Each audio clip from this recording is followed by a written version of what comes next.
Hello. Hey, How are you doing today? I'm good. How are you? I'm good, thank you. Thank you. My name is Destiny, and I'll be your counselor for today. Thank you for joining me here.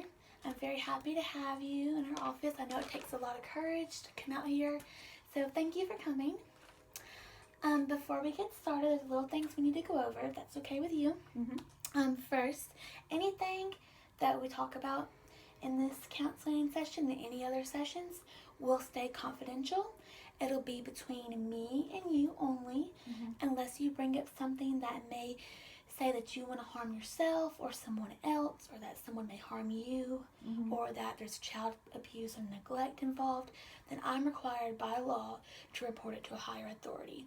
Besides that, whatever we say is confidential and won't leave this room. So I want you to feel comfortable talking with me about things. Okay. Also, I'm actually recording this session for my supervisor, as long as that's okay with you. I just want to make you aware of it. If at any time you feel uncomfortable or don't want to continue the session, there's no pressure. You just let me know. We'll end. I'll turn off the recorder, and we can end for the day. Okay. This just kind of goes over that. If you'll go ahead and sign that for me. Okay. Thank you. Thank you. Okay, Caitlin, well, what brings you in today? I'm having trouble relating to my boyfriend on just different things in life. Okay, so I'm understanding that you're getting trouble relating to your boyfriend. If you don't mind me asking, is this a new relationship? Have you been together a while? We've been together about 5 years, and we have a child together. Oh, wow, that's a really long time. That's Yeah. great. That's really good. And you have a child, you have a boy or girl? Boy. Oh, wow. Well, that's wonderful. So, with your relationship, do you think communication is an issue? So, you think you're having trouble communicating? Communication and just seeing each other's side of things. Okay. So, can you give me an example of something that y'all may not see eye to eye on? Disciplining our child. I'm more soft-spoken, and he's more strict. Okay, so thank you for letting me know that. It takes a lot of courage to, evaluate yourself and see which kind of parent you are and how your parenting style is. What I'm understanding is that you're more of the soft-hearted and more nurturing, and he's more stern and can discipline a little easier than you can. Yes. So that creates kind of a barrier for y'all. Okay, well, one thing you may want to think about considering is sitting down, maybe having a conversation, maybe writing down that, how you feel about it and how he feels about it, and say that, I want to be on the same page as you. Maybe we can sit down and say, when this happens, at first I'm going to say something, and then you're going to say something, but we're going to go on the same guidelines. If I say no, then you can't turn around and say yes, because then we're contradicting ourselves. So if you're on the same page, I think it may help y'all build a better relationship in that aspect and help your son respect both of y'all at the same level as well. Okay. Do you have any other problems relating? I'm more affectionate, and he's not.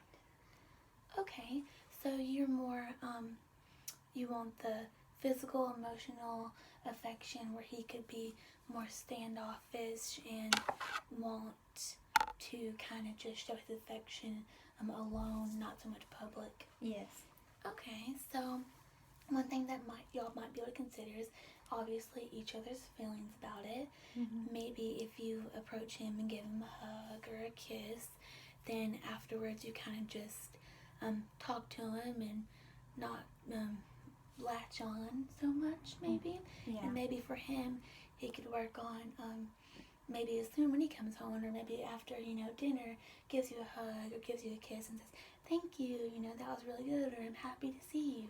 Yes. Some encouraging information to make you both feel appreciated but not overwhelmed.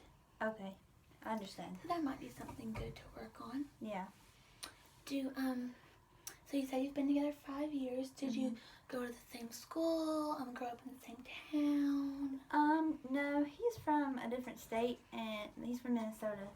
I'm from here in Georgia, and I think that's another thing, is we were raised differently. I think people from different places have different values, Okay. and I think that's one thing.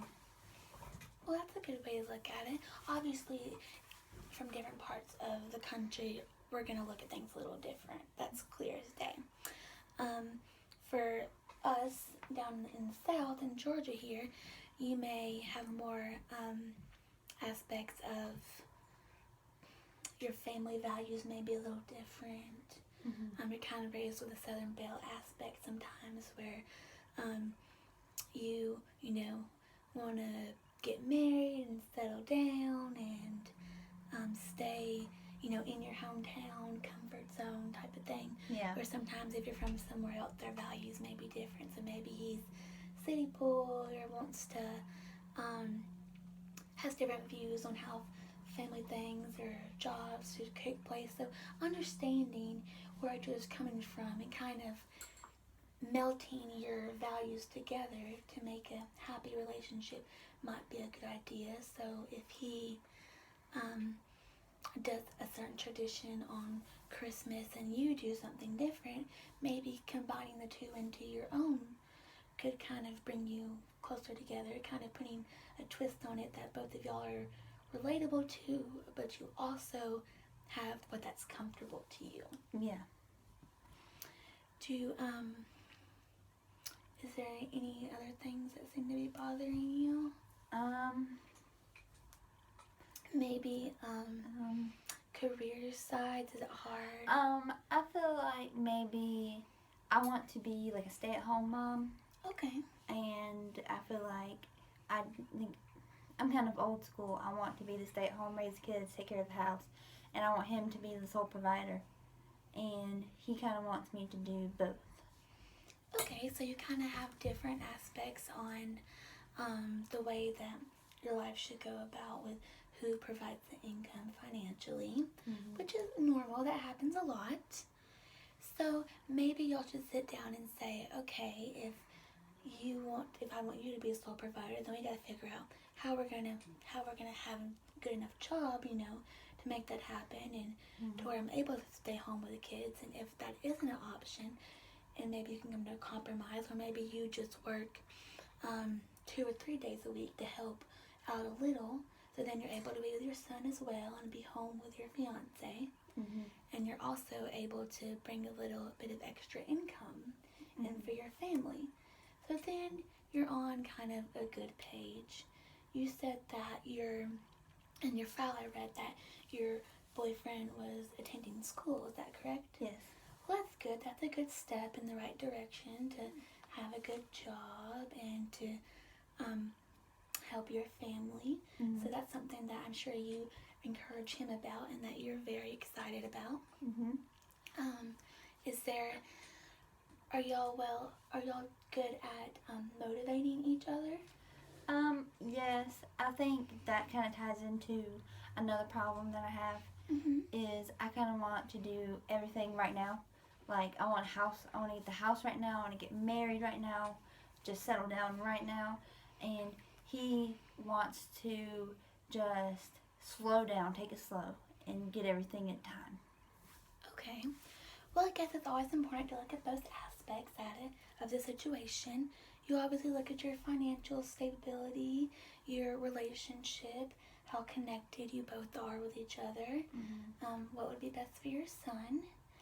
And maybe if you sit down with each other and kind of look at the pros and cons of the situation and say, maybe if we can't get married right now, maybe we could set a date.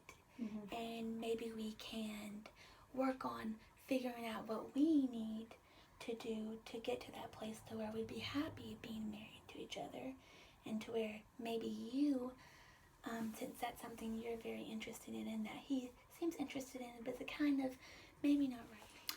Maybe that's something that you both can work towards and that will work out for you the more relatable you get to each other. So that is going to be the end of our session today. If you choose to come back and join me, and we'll be able to pick off where that left off. And thank you so much. Thank you.